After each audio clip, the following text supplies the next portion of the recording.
Hai, masih inget nggak sama video ini?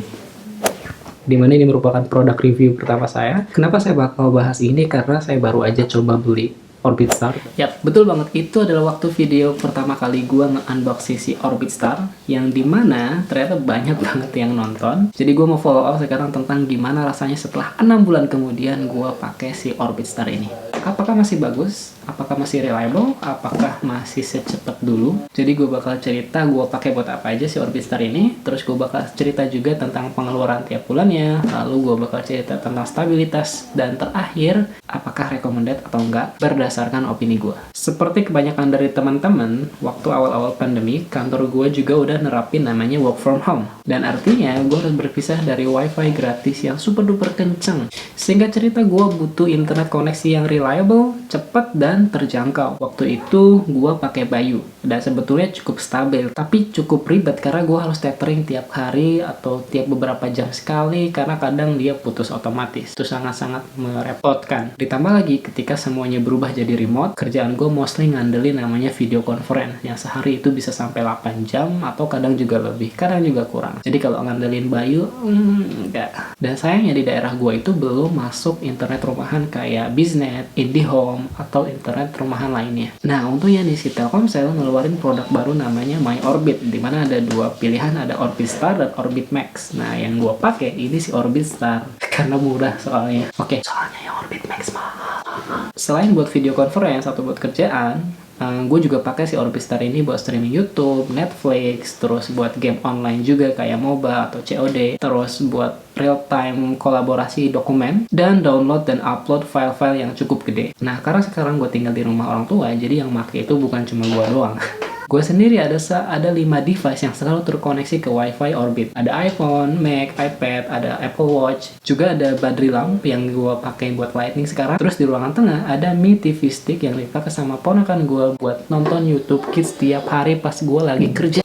Tapi untungnya aman. Walaupun dia lagi nonton YouTube Kids dan gue lagi video conference, hasilnya masih cukup stabil walaupun terkadang ada putus-putusnya. Jadi gue bisa bilang masih manageable. Nah, sekarang soal pengeluaran itu tiap minggu biasanya gue ngabisin rata-rata 100 GB. Jadi kalau selama 1 bulan berarti sekitar 400 GB, yang 100 GB itu harganya Rp130.000 saat ini. Jadi kalau kita kali 4 ya sekitar 500.000. Nah, ini rata-rata pemakaian gue tiap bulan. Kadang juga lebih, kadang kurang, tergantung dari pemakaian. Nah, kalau soal kecepatan dan stabilitas, gue udah pernah ngasih lihat di video sebelumnya, jadi gue nggak perlu ngasih lihat lagi karena hasilnya atau stabilitasnya masih sama. Sekarang mending gue kasih lihat aja gimana sih rasanya kalau ngedownload file yang cukup gede, mungkin sekitar 1 GB pakai Orbitstar ini kira-kira berapa lama. Nah, teman-teman bisa lihat sendiri, nggak butuh waktu yang begitu lama untuk mendownload file 1 GB hanya dengan menggunakan browser bawaan. Nah, seperti yang gue bilang tadi, gue juga pakai ini buat main games kayak MOBA.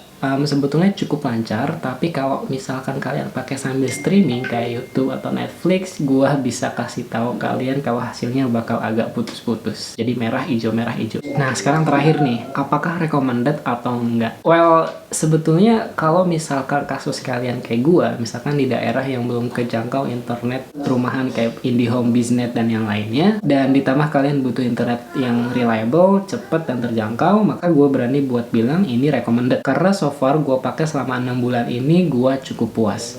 Hanya aja memang mungkin kalau dihitung-hitung pengeluaran tiap bulan itu lebih gede dibandingkan pakai IndiHome atau pakai Biznet, karena memang si Orbit ini pakai sistem kuota. Tapi menurut gue itu nggak begitu masalah selagi gue pakai buat kerjaan, artinya itu anggap aja kayak beli bensin buat kendaraan gitu ya. Ya mungkin kita bisa anggap itu bagian dari investasi gitu ya. Ya itu dia testimoni gue tentang Orbitstar. Mungkin kebanyakan positifnya, tapi ada satu hal sebenarnya yang paling gue sebel dari MyOrbit ini, dimana akses poinnya kalau gue taruh di kamar dan gue pergi ke ruang depan yang terpisah sekitar 3 ruangan itu nggak masuk, nggak sampai, jadi putus-putus. Sebenarnya nggak bisa disalahin juga sih karena memang terpisah sekitar 3 ruangan dan ada sekat-sekatnya, jadi ya nggak bisa disalahin juga karena memang jangkauannya sejauh itu aja. Dan sebetulnya juga udah ada solusi, kita bisa pakai WiFi extender kayak punya Xiaomi ini, yang memungkinkan untuk menyebarkan si sinyal wifi ini agak lebih luas. Nah, untuk masalah sinyal internet juga yang kadang suka hilang karena misalkan kayak hujan atau karena di rumah kalian itu banyak pohon atau bangunan tinggi, sebetulnya juga ada solusinya teman-teman. Kalian bisa pakai antena eksternal karena si Orbit ini kan dia pakai modem Huawei, sebetulnya di belakangnya itu ada port buat antena eksternal, so kalian bisa dapat sinyal internet yang lebih bagus. Oke, itu aja testimoni gue selama 6 bulan pakai Orbit Star ini. Semoga bermanfaat. Please let me know kalau ada pertanyaan yang pengen kalian tanyakan di bawah kolom komentar. Thank you, bye.